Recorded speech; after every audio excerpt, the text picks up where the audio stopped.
95তম শ্ৰীমন্ত শংকৰদেৱ সংঘৰ মূল অধিৱেশনলৈ মাজত মাত্ৰ আৰু 2টা দিন বাকী। এই মুহূৰ্তত মই বৰ্তমান উপস্থিত আছো শোণিতপুৰ জিলাৰ জামুগুৰিহাটৰ জ্যোতি বিষ্ণু সমন্বয় ক্ষেত্ৰত। আৰু এই জ্যোতি বিষ্ণু সমন্বয় ক্ষেত্ৰতেই বিগত প্ৰায় 15টামান দিন ধৰি প্ৰতিটো কোণতে কেৱল হৰিনামেৰে গুঞ্জৰিত হৈ পৰিছে এই ক্ষেত্ৰখনৰ আকাশ বতাহ। মোৰ লগত কেমেৰা পাৰ্চন ৰাজ আছে, ৰাজে ইয়াৰ সামগ্ৰিক পৰিৱেশ দেখুৱাইছে। এই যে অস্থায়ী নামঘৰ সন্মুখতেই নাগশংকৰ মহিলাৰ তৰফৰ পৰা এটি হৰিনাম গাই থকা হৈছে।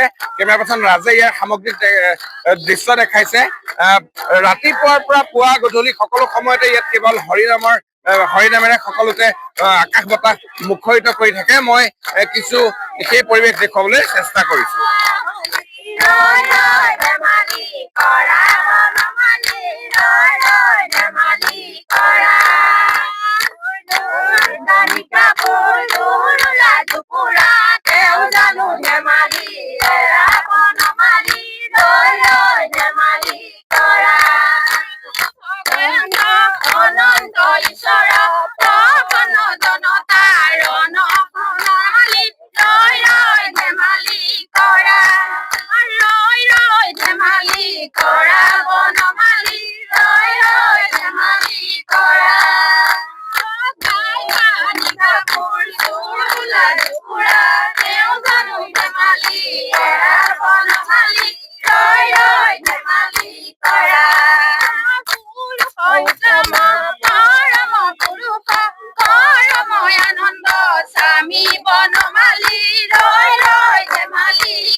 নিশ্চয়কৈ এগৰাকী মহিলাৰ লগত কথা পাতিবলৈ বিচাৰিছো। বাইদেউ ক'ৰ পৰা আহিছে? আমি নাগশংকৰ। ইয়াত আপোনালোকৰ অধিৱেশনলৈ আৰু বেছি দিন নাই, কেনেকুৱা অনুভৱ? বহুত ধুনীয়া লাগিছে। আমি ৰাতিলৈকে ঘৰলৈ যাবই পৰা নাই। সঁচাকৈ মানে আমাৰ ক'ব নোৱাৰা এয়া আমাৰ নামৰে আমি মুখৰিত হৈছো। সঁচাকৈ খুব সুন্দৰ। আমি নাগশংকৰ ভাল লাগিছে। বেছি দিন নাই আৰু আমি কেনেকে যাম ঠিকেই ভাবিছো। সকলোতে হৰিনাম, সকলোতে হৰিনাম কেৱল। আমি নাগশংকৰ আঞ্চলিক।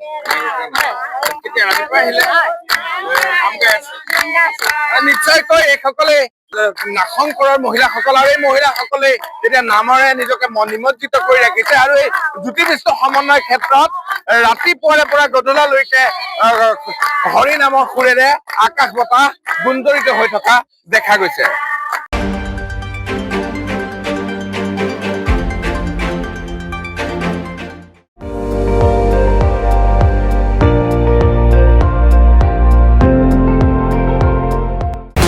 আপুনি চাই আছে ND24, সৰ্বশ্ৰেষ্ঠ নহয় সৰ্বোত্তমৰ দৌৰত।